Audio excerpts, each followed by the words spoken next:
आज की समीक्षा बैठक में करप्शन फ्री इंडिया की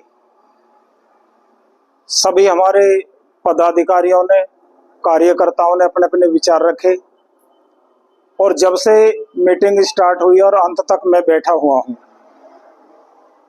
इस तरह के मुद्दे सामने आए जो एक युवा की जिम्मेदारी होती है पढ़े लिखे की।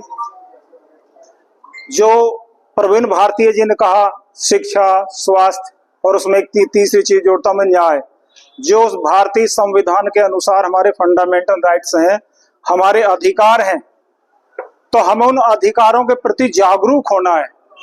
अब जो शिक्षा की बात जहां तक आई थी, ये मेरे दिल को तो बहुत ही दर्द के साथ छूती है बात कि एक गरीब पिता का बालक और एक अमीर पिता का बालक, एक अमीर पिता अपने बेटे को अच्छे स्कूल में एडमिशन करा सकता, लेकिन एक गरीब पिता अपने बच्चे को अच्छे स्कूल में एडमिशन नहीं करा सकता।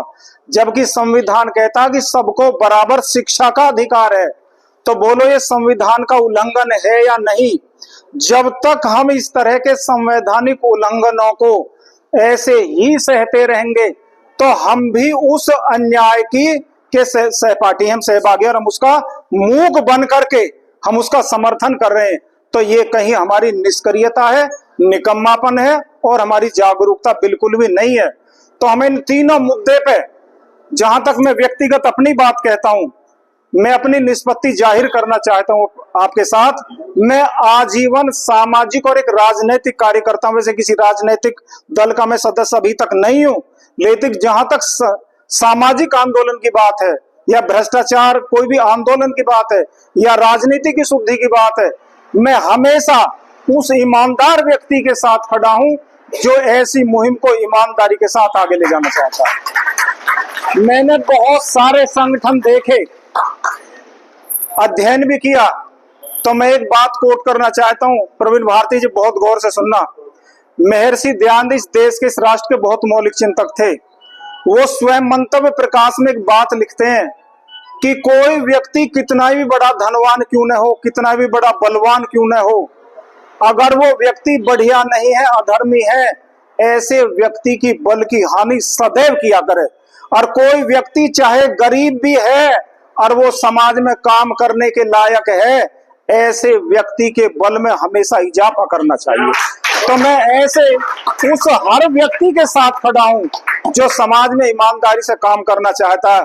और एक बात कहना चाहता हूं, इस देश में कोई बड़ा मूवमेंट वो ही व्यक्ति ला सकता है जो विद्रोही है, बागी है और फकीर है, जिसे सम्मान की कोई इच्छा नहीं है। मैं अपने जीवन की व्यक्तिगत जो अनुभव शेयर करता हूं। मैंने समाजवाद पढ़ा है, कॉर्ल मार्क्स को भी पढ़ा है, स्वामी विवेकानंद को भी पढ़ा है।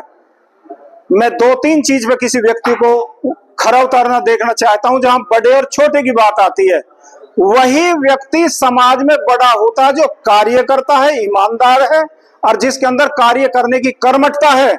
यदि ये पैरामीटर्स हमारे दिमाग में बैठ जाए तो ये जो ढकोसला नकली लोग हैं ना, इनका अपने आप बहिष्कार शुरू हो जाएगा। मैं ऐसे कभी व्यक्ति के घर जाकर के खुश और अपने को स्वाभिमानी महसूस नहीं किया, वो कितना भी बड़ा धनी क्यों ना हो, जिसके पास कोई न्याय, बुद्धि या तर्क संगत कुछ नहीं है। और मैं ऐसे व्यक्ति की झोपड़ी में जाकर भी खुश होता हूं जो ईमानदार है, कर्मठ है, योग्य है। मैं अपने को स्वाभिमानी समझता हूं। कभी इसी के साथ मैंने कभी कंप्रोमाइज कभी ना किया, ना करूंगा। और अंत में एक बात कहना चाहता हूं, आप इस मुहिम को आगे चलाइए। हर तरह से मैं बिल्कुल तैयार खड़ा हूं, दिल से तैयार खड़ा हूं।